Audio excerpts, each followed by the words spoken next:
Hello again, everyone. Edwin Learnard back once again. In this YouTube astrological segment, I'm going to be talking about astrology and the death of Diana Rigg. Now, Diana Rigg was an illustrious actress. She had starred in a series called The Avengers, and she was in Game of Thrones. I don't know if it was a movie or a series, but anyway, and her career spanned many decades. She lived to, I believe, 82 years old. The first thing is she's a Gemini sun, uh, Aries moon, I'm sorry, Cancer sun or zodiac. She has the sun in the zodiac sign Cancer, Aries moon, and Gemini ascendant. When I first had Googled her birthday and it said she was a sun in Cancer, and I saw the birth date, I'm thinking, I'm wondering what her ascendant was. I was thinking maybe Aquarius at first because it listed her height as 5'9".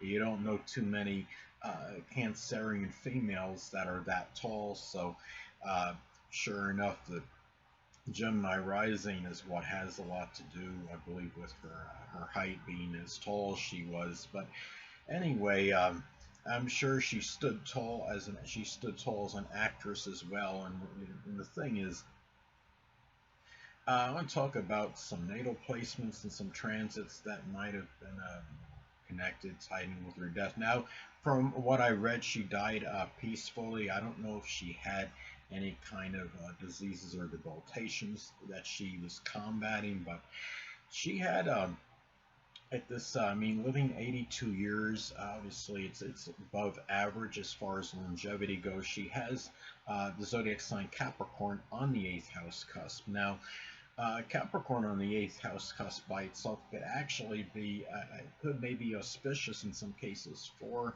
longevity because Capricorn is the sign of old age, and I would say longevity as well. And you're talking about the eighth house of death. Now, another thing too, when I'm looking at the chart, one interesting thing as far as a transit goes. Now, she had at this time transit Sun in Virgo was conjunct her Neptune in Virgo, and when you have Neptune and the Sun involved in a conjunction in transit, this could often manifest, at least sometimes manifest what it can in the dissolving or dissipation of life. And because the sun, of course, is about life, Neptune is associated with dissolving, dissipation, and weakness as well. Now, in being in Virgo, I mean, you're talking about the sun Virgo, a life, maybe perhaps this um, manifest in a life that was full of a lot of laborious work, just a lot of work, that's something that was work related, but going to her, the life more, connected with her natal chart, her sun in Cancer. I'm sure a lot of her life was about things, of course, Cancerian related, her home, family, even introversion, being protective, being dedicated and devoted. The Pluto conjunction to it could give power to it. And with the moon in Aries and the Mars conjunct her sun, I'm sure a lot more courageous and more aggressive, and someone that had much more fortitude probably than the typical Sun in Cancer person. Her moon in Aries makes a square to her Sun in Cancer, which, of course, when you have the moon in adverse aspect to the Sun, this could be an indicator of really of some tension, of course, and your basically your emotional needs are in conflict with the basic wants. The basic want with Cancer is more about safety and security, introversion, uh, wanting to show like sympathy, compassion. Moon in Aries is not exactly the most sympathetic position, but it's much more outgoing, at least on a subconscious level, and more combative. And the thing about it is, Sun in Cancer, you know, and not being derogatory, but factually speaking, may often run away from things they may not be able to combat. But the moon in Aries is like really just the opposite. It's basically the emotional need for combat, for to be able to fight when necessary. So um, Anyway, in more outspoken than Cancer, of course, and I'm sure being the moon in Aries, the responses were very, I mean, on as far as her responding, reacting to things, probably very quick and very abrupt and very outspoken with the responses. So anyway, the thing about it is, thing that I noticed too. Well, another thing that stands as far as a transit goes, she had transit Venus very not far from her natal Pluto, which is an indicator of a death that was very peaceful, and it was in transit Venus being in Leo. It's not surprising that this garnered a lot of attention as well. Her Pluto, interestingly enough, her Pluto conjunct the Sun, and I believe I stated this in at least one video, is a little bit paradoxical type of aspect, because when you have the Sun conjunct Pluto, it could often be desire for attention, for notoriety and recognition, and but the thing is also a need for secretiveness, and I'm sure it could shine the light on the sunshine, could shine the light on the fact that she had a side that was very very secretive, and especially being in Cancer. Pluto is at, also she has Pluto at a critical degree, 29 degrees of Cancer, and when you're talking about 29 degrees in astrology, it can be a degree of upheaval and crisis. She has the planet of upheaval and crisis at 29 degrees Cancer. But what this could mean, this could simply mean a critical crisis degree also in shared resources and emotional support from family. It could manifest in a number of ways, just general crisis situations that were maybe emotionally trying. The fact that it's in the zodiac sign Cancer. And anyway, and another thing that I'm noticing, as far as her anything with her chart, as far as transits and natal placements that could be tied in to her to her passing.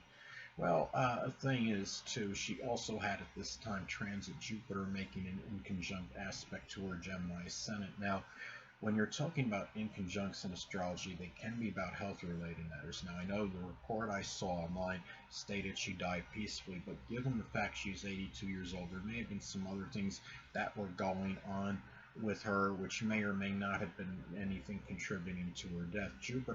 Transit Jupiter in Capricorn.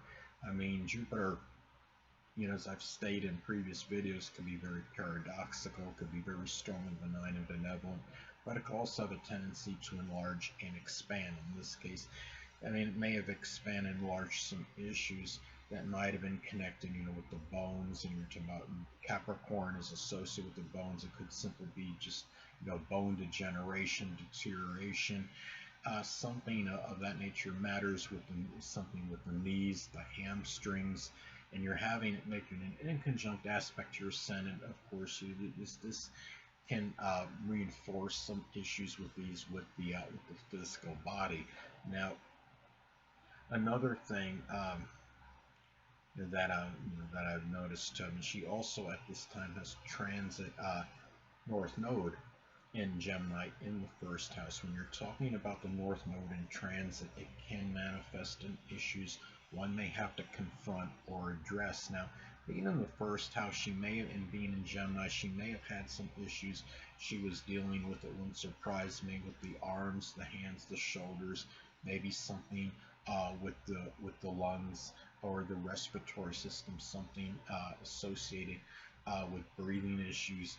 Now, the thing about this too, when I'm looking at her chart, she also has trying to see as far as transits go. Now, transit Mars was not far from her 12th house cusp at the time of her passing, and when you have transit Mars either in the 12th house or if it's conjunct the 12th house, or not far from the 12th house by transit, this could be an indicator of depleted energy and vitality, in that you're going where the energy level may be dissipated at that time. And anyway, now another thing, and there's really not much more to really to get at as far as transits and natal placements that may have been tied in to her passing. Well, the ruler of her, what I've noticed, and not just I talked before about her having the zodiac sign Capricorn on her 8th house cusp, but the ruler of that conjuncts her moon in Aries. So it's not surprising that this was a death that was going to go that was public, and as far as where not just public locally, but I mean public where it's in the public eye, um, basically. And you're talking about also as well the fact that this was in Aries. It wouldn't surprise me if this went out very quickly in relation to the time she passed, as far as this news being shown on social media, on television, on the radio, or what have you. So really, there's really not much more for me to get at as far as anything that transits related to her, as far related to her passing. But it was stated she died peacefully. Now, the ruler of the 8th house does fall in her 12th house of solitude and seclusion, so she may have died when she was just laying down just by herself, in a situation where there was solitude and seclusion. So really, there's really not much more that I could state as far as transits and natal placements go that are tied in, may have been tied in to her passing. So anyway, it's really that's pretty much it. And again, I want to offer what I want to do is I want to offer my condolences and prayers to the friends and family members of Diana Rigg. If anybody happens to, any of those people happen to see this video, I do want to show the support in that. May she be in a better place right now. Lived 82 years. Obviously lived a very long and I'm sure very prosperous life, in which she gave a lot of joy to people in her work. So anyway, the only other thing I wanted to state, I noticed that transit Pluto is in her 9th house, and that tells me that's an indicator of a death that would be globally communicated. And now I believe I am. That is pretty much it. So anyway, people, that will conclude this YouTube astrological segment. Until next time, people, Edwin Learnard saying stay well.